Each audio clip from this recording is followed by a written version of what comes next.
I've been in this industry for as long as I can remember. I've been passionate about foreign language since I was 8 years old, and I've been teaching since I was 18. So that's more than 20 years of experience with this.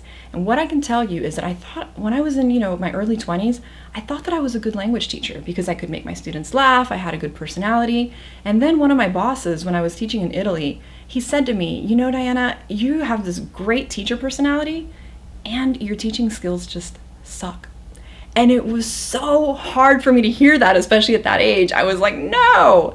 He said, no, listen, it's not your fault. You just haven't been trained. You haven't been teacher trained. And at the time, I have a triple major in French, Spanish, and Italian, and I have minors in English, Portuguese, and business. So I was like, what do you mean I haven't been trained? I have, all this, academic background in language learning, and I speak a bunch of languages and all that. He said, no, you don't understand.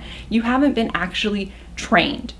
So what the school did, and I'm grateful to this day, Mark Wheaton, thank you so much. That's my former boss's name. I'm grateful to this day that Mark had that talk with me and that they shipped me over to London so that I could get properly teacher trained. I took a 1-month intensive course that helped me to become not only the best English as a second language or English as a foreign language teacher that I could be, but it taught me to be the best teacher that I can be. So I credit that course immensely for what happened in the following years. When I moved back to the United States after having taught English in Europe for 7 years, what I realized is, wow, people are asking me if I can teach them Spanish, which is my other native language.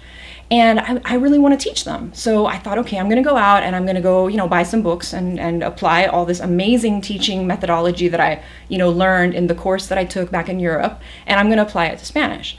I went to the store, and what I found was I couldn't really find books that were analogous or similar to the amazing books that were on the market for teaching English as a second language or English as a foreign language.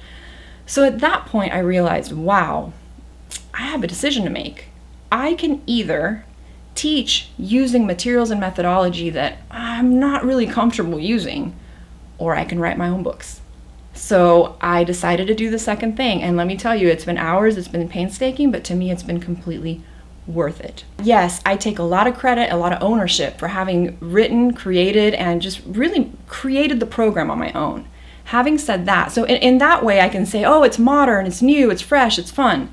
And what I want you to know is that I am a product of decades, if not more than a century worth of research being done on this type of methodology. I've adapted that to teaching other language besides just English as a second language. What I did was I went ahead and I created the Spanish equivalent of a lot of the really good materials that I was used to working with in Europe, and I brought that here to the United States. In fact, if you know that, or if you've noticed that people tend to say, oh, Europeans are so good at learning other languages and Americans are terrible at it. Well, I gotta tell you, one of the reasons is that the European approach to teaching foreign language incorporates a lot of what I am now bringing to my materials here. So it is my long-term vision to revolutionize the way that foreign language is taught to adults in the United States, hopefully also to teenagers. I would love to get us in the schools. And I believe that Functionally Fluent and having this brand and having these products here in the United States is going to be a huge step in helping Americans learn foreign language in the most efficient, quickest, most fun, most inventive way possible. That also, by the way, has been around forever, and I don't know why we haven't gotten it into the US until pretty recently, it looks like, and hopefully through my materials.